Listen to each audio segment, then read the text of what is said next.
आप सोचिए लालू यादव का जो ये चारा घोटाला ये कितने सालों से चल रहा है, बीसियों सालों से चल रहा है। जिन लोगों ने लालू यादव के खिलाफ माननीय न्यायालय में वो तमाम सबूत उपलब्ध कराए, आज वो लोग लालू यादव के साथ गठबंधन में सरकार बना रहे हैं। आप कोई आजादी की लड़ाई में जो है जेल के अंदर नहीं गए, आप कोई लोगों के दबे कुचले पिछड़ों की लड़ाई का आंदोलन का नेतृत्व करते हुए जेल के अंदर नहीं गए। आपने उसी बिहार के दबे कुचले पिछड़े लोगों का चारा खाया और दोनों हाथ से आपने जो है बिहार की संपत्ति को लूटा। और जिनके साथ आप आज सरकार बना के बैठे हैं, उन्हीं लोगों ने माननीय न्यायालय में जो है आपके खिलाफ वो तमाम सबूत उपलब्ध कराए। कोर्ट नरेंद्र मोदी और अमित शाह नहीं चलाते। अगर वो चलाते होते और अगर इस प्रकार की जो है राजनीतिक विद्वेष की अगर कोई कार्रवाई होती तो आप सिर्फ लालू जी नहीं, पूरा परिवार जेल में होता उस हिसाब से, अगर इनका जो है लॉजिक पकड़ के चलें। नमस्कार, स्वागत है आपका हमारे चैनल पर। मैं हूं आपके साथ शिप्रा सैनी। बिहार में चारा घोटाले में जमानत पर बाहर लालू प्रसाद यादव के लिए मुश्किलें अब और ज्यादा बढ़ सकती हैं। दरअसल सीबीआई ने अब उनकी जमानत के खिलाफ सुप्रीम कोर्ट में याचिका दायर करते हुए जमानत को खारिज करने की मांग की है।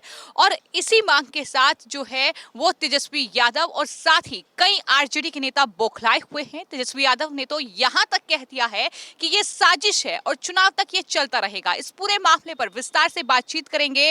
वेद शर्मा जी हमारे साथ हैं। सर, स्वागत है आपका। सवाल ये है कि लालू प्रसाद यादव करोड़ों के घोटाले में फंसे हुए हैं। तेजस्वी ये कह रहे हैं कि ये तो साजिश है जो सीबीआई ने सुप्रीम कोर्ट में याचिका दायर की है।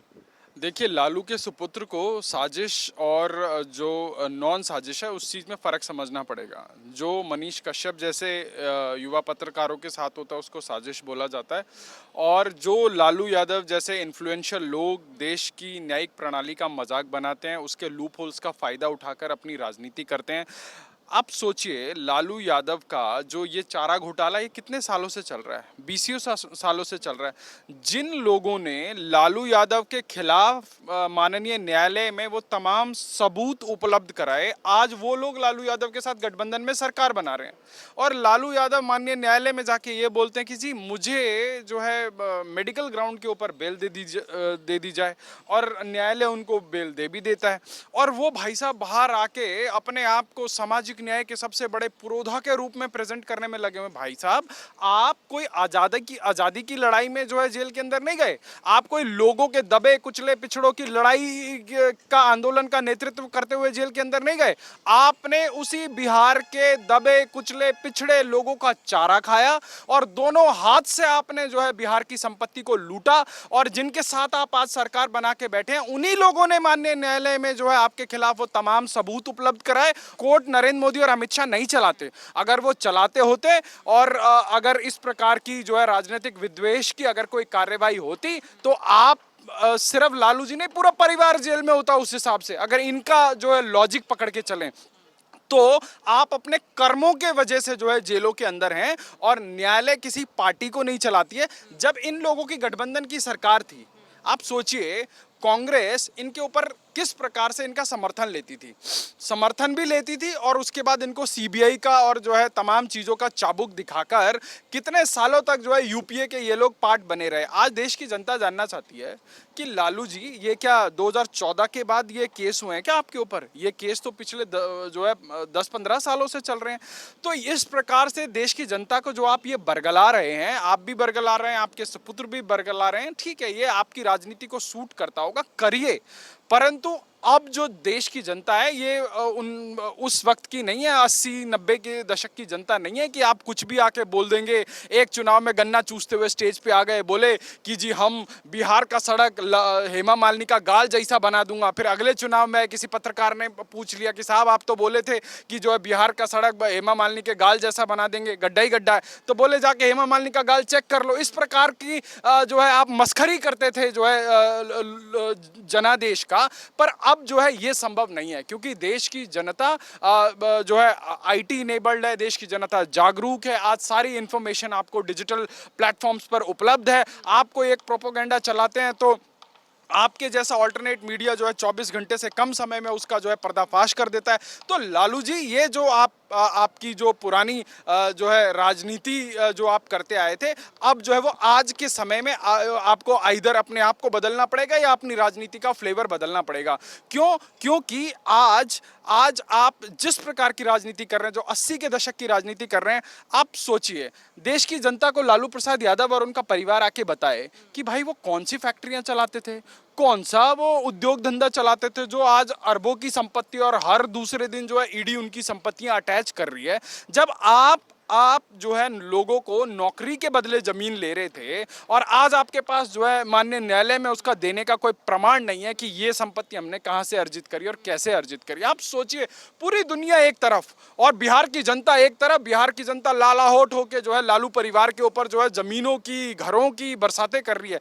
तो देश की जनता जानना चाहती है कि भैया आपने ऐसा क्या कर दिया था कि जो है बिहार की जनता, आप दीजिए ना जनता के दरबार में आके सफाई दीजिए। आपको लगता है कि एक समुदाय विशेष जो है जातिगत राजनीति का जो कॉम्बिनेशन, कभी MY कॉम्बिनेशन, कभी कौन सा कॉम्बिनेशन करके जो आप जो है थोड़ी बहुत सीटें ले आते हैं, फिर उसके बाद गठबंधन करके जो आप सरकार चलाते हैं। आप सोचिए, ये वही नीतीश कुमार थे जिनको इसी साल भर पहले इसी विधानसभा के अंदर जो है ये लोग कैसी कैसी शब्दावली का प्रयोग करते थे।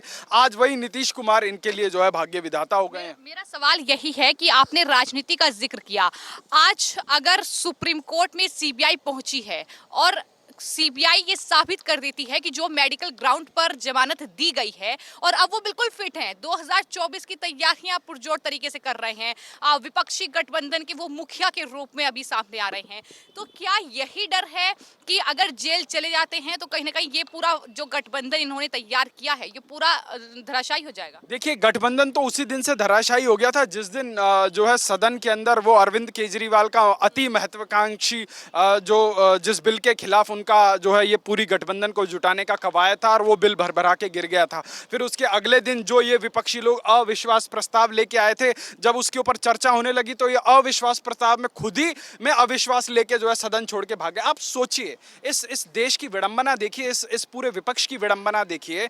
जब आपको पता है कि सदन की एक एक मिनट की कार्रवाई के पीछे कितनी बड़ी लागत लगती है, देश के टैक्स पेयर का पैसा उसके अंदर जो है लगता है। आप अविश्वास प्रस्ताव लेके आते हैं और उसके बाद अविश्वास प्रस्ताव के ऊपर कौन बोलता है? विपक्ष में जो सदन का नेता होता है उसको बोलना होता है, और जो सदन का नेता है कांग्रेस पार्टी का, उसका वक्ताओं में नाम ही नहीं है। तो आप खुद सोचिए, ये लोग उस बिल को लेकर या वहां पे सदन के अंदर मुद्दों पर चर्चा करने को लेकर कितना सीरियस हैं। राहुल गांधी पूरे विश्व में जाके भारत के लोकतंत्र के खिलाफ बोलते हैं। आज आप बताइए, मैं तो ये देख कर सोच कर हैरान हूं कि इस देश के अंदर राहुल गांधी की मम्मी के परोक्ष नेतृत्व वाली UPA 1 और UPA 2 की सरकार रही और राहुल गांधी सांसद भी रहे। देश की एक यूनिवर्सिटी ने जो है इनको नहीं बुलाया, देश की एक यूनिवर्सिटी। अरे छोड़िए सरकार, इन्हीं कांग्रेस के तमाम सांसदों, नेताओं के बड़ी बड़ी कॉलेजेस हैं, बड़े बड़े यूनिवर्सिटीज हैं इस देश के अंदर, उनमें से किसी ने राहुल गांधी को इस लायक नहीं समझा कि राहुल गांधी आए और देश के युवाओं के बीच में बातें करें, वार्तालाप करें कि उनका विजन क्या है, उनका आइडिया ऑफ इंडिया क्या है।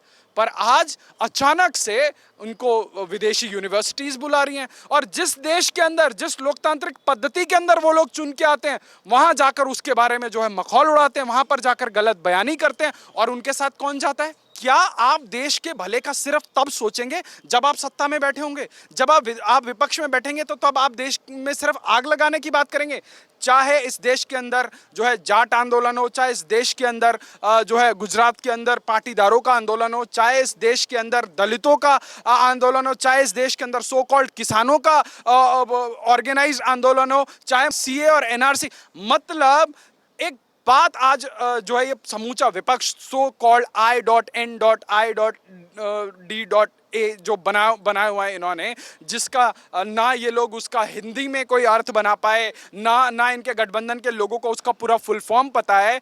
ये लोग जरा ये देश को बताएं, क्या पिछले 9-10 सालों के अंदर देश के अंदर कोई अच्छा काम नहीं हुआ? क्या देश के अंदर एक गर्व करने की अनुभूति का कोई काम नहीं हुआ? आप सोचिए, आज देश का प्रधानमंत्री विश्व के सभी बड़े पटलों पर जाकर 130 करोड़ भारतवासियों की बात करते हैं। 130 करोड़ भारतवासियों के ताकत की बात करते हैं और उसी के चलते आज G20 जैसा समिट हमारे देश में हो रहा है। आप सोचिए, ये क्या गर्व करने वाली बात नहीं है? आज चाहे कोविड हो, कोविड से लेकर हम यहां तक आ गए, दुनिया के तमाम बड़े बड़े मुल्क जो है अपनी अर्थव्यवस्था नहीं संभाल पा रहे। चीन के अंदर बड़े बड़े बैंक, बड़ी बड़ी real estate companies bankruptcy file कर रही हैं और दूसरी तरफ जो है इंडिया की तमाम कंपनी, इंडिया की अर्थव्यवस्था किस प्रकार से मजबूत हो रही है। परंतु राहुल गांधी क्या बोलेंगे और राहुल गांधी के चहेते अर्थशास्त्री लोग क्या बोलेंगे, वो आज देश की मीडिया में है। पर देश की जनता समझ रही है, चाहे वो लालू प्रसाद यादव हो, चाहे लालू प्रसाद यादव के 9वीं पास बिहार के उप मुख्यमंत्री हो।